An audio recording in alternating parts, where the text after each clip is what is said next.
Bismillahirrahmanirrahim. Pita dan inti kandungan surat Hud ayat 1-123. Pengguat hati kaum beriman. Surat Hud menjelaskan dakwah para nabi, mulai dari Nabi Nuh, Hud, Saleh, Lut, Syu'aib, dan Musa yang ditolak oleh kaumnya. Penjelasan ini terungkap dalam 75 ayat, yang berarti mengambil porsi 60% dari surat ini. Semua kisah ini disampaikan dalam Al-Quran agar Rasulullah dan kaum beriman kuat hatinya dalam menjalani proses dakwah. Ayat 1-8. Surat ini dimulai dengan Alif Lam Ra. Al-Quran adalah kitab Allah dan Rasulullah hanya pemberi peringatan. Manusia disuruh bertobat agar dapat karunia sesuai potensinya. Jika mereka berpaling, azab telah menanti. Allah menciptakan kehidupan ini sebagai ujian. Saat Rasulullah menyebut ada kiamat, orang kafir menyebutnya sihir. Saat azab Allah terlambat, mereka mempertanyakannya. Padahal ketika azab datang, mereka tidak akan bisa lari dan selamat. 9-11. Manusia berjiwa labil ketika terkait dengan nikmat dari Allah. Jika nikmat dicabut, mereka putus asa dan kufur. Saat mereka mendapat nikmat, mereka menjadi sombong. Ayat 13-24. Orang kafir Quraisy menuduh Al-Quran karangan Rasulullah. Lalu mereka ditantang membuat tandingan dan mereka tidak mampu. Manusia yang ingin dunia akan mendapatkannya, tapi dia tidak dapat bagian di akhirat. Kaum beriman diminta tidak ragu pada Al-Quran, walau banyak manusia tidak beriman. Mereka menghalangi manusia dari agama Allah karena tidak percaya pada akhirat. Sebaliknya, kaum beriman tunduk kepada Allah. Perumpamaan dua pihak ini ibarat orang yang buta dan tuli dibandingkan dengan orang yang melihat dan mendengar.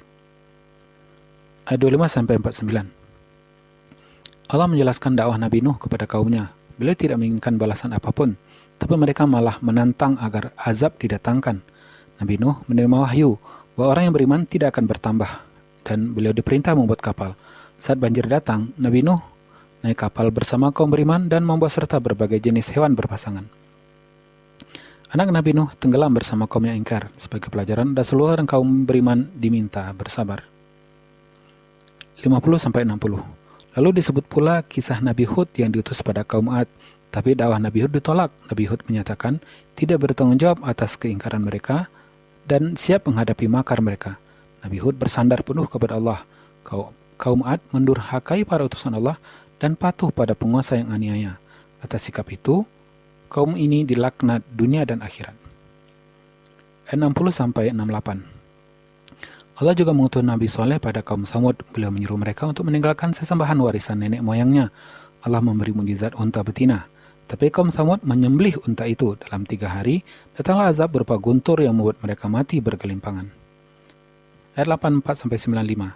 Sementara itu Nabi Syu'aib diutus kepada penduduk Madian agar mereka menyembah Allah, agar tidak mengurangi timbangan, bersikap adil, dan tidak mengurangi hak orang lain dan tidak membuat kerusakan di muka bumi. Kaumnya diingatkan tentang ancaman azab yang pernah menimpa kaum Nuh, Hud, dan Saleh. Akhirnya azab datang dalam bentuk guntur, sementara Syu'aib dan kaum beriman diselamatkan. Ayat 96-99. Allah juga mengutus Musa kepada Firaun dan kaumnya, tapi mereka lebih mengikuti Firaun yang sesat.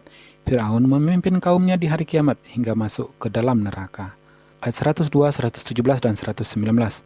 Ada pelajaran dari umat terdahulu bahwa azab akan menimpa negeri yang zalim.